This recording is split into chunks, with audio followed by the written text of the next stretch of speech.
उपमुख्यमंत्री एकनाथ शिंदे यांनी भोंदू कॅप्टन अशोक खरातला 17 कॉल केल्याचा दावा सामाजिक कार्यकर्त्या अंजली दमानिया यांनी केला आणि या प्रकरणामुळे राज्याच्या राजकारणात मोठी खळबळ उडाली.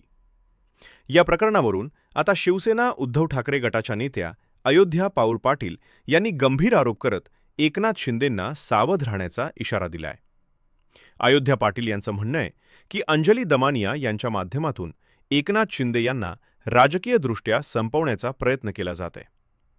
भाजप आपल्या मित्रपक्षांना कमकुवत करण्याची जी पद्धत आहे त्याचाच हा भाग असू शकतो असा संशय त्यांनी व्यक्त केला. त्या म्हणाल्या की एखाद्या व्यक्तीचे कॉल डिटेल म्हणजे CDR काढायचे असतील तर त्यासाठी ठराविक कायदेशीर प्रक्रिया असते. गृह विभागाची परवानगी, लिखित अर्ज आणि तपास यंत्रणांची प्रक्रिया पूर्ण केल्याशिवाय कॉल डिटेल मिळू शकत नाही. मग अंजली दमानिया यांच्याकडे अचानक इतके कॉल डिटेल कसे आले हा मोठा प्रश्न आहे. त्यांनी असा आरोप केला की जर कोणीतरी व्हॉट्सॲपवरून किंवा कागदावर लिहून कॉल डिटेल पाठवली असतील आणि त्याची पडताळणी न करता ते सार्वजनिक केले असतील तर हा गंभीर प्रकार आहे. कारण कॉल डिटेल हा अतिशय संवेदनशील डेटा असतो आणि तो मोबाईल कंपनीसुद्धा सहज देऊ शकत नाही.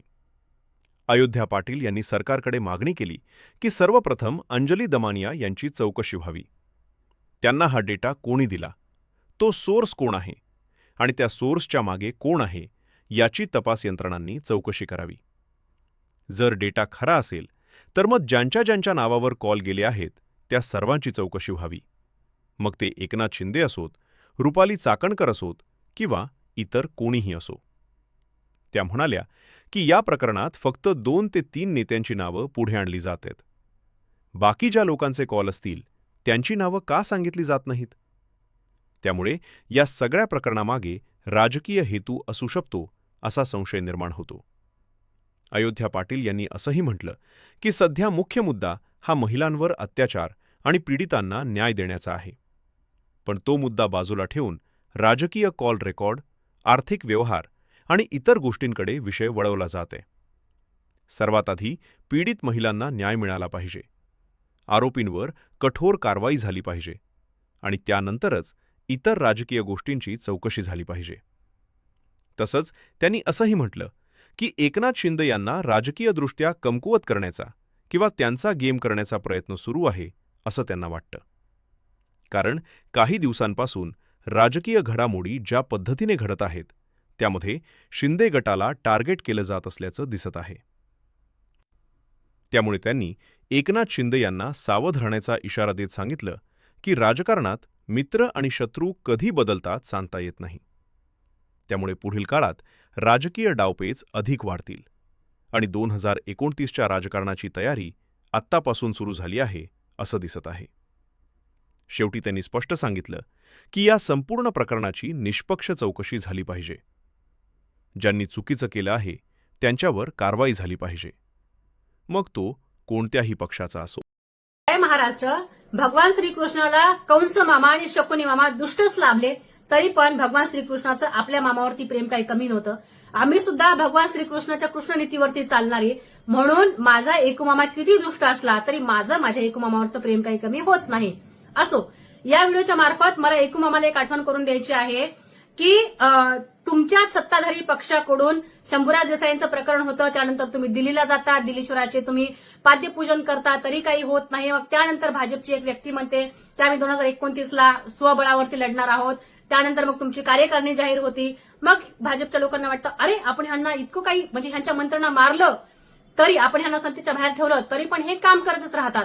म्हणून मग काय केलं तर केंद्रीय गृहमंत्री असलेल्या अंजली दमानियांना पुढे आणतात आणि तो कॉल डिटेल सोडला जातो. बरं, अंजली दमानियांचे कारभारी कोणाच्या अंडर काम करतात हे मी वेगळं सांगायची गरज नाही.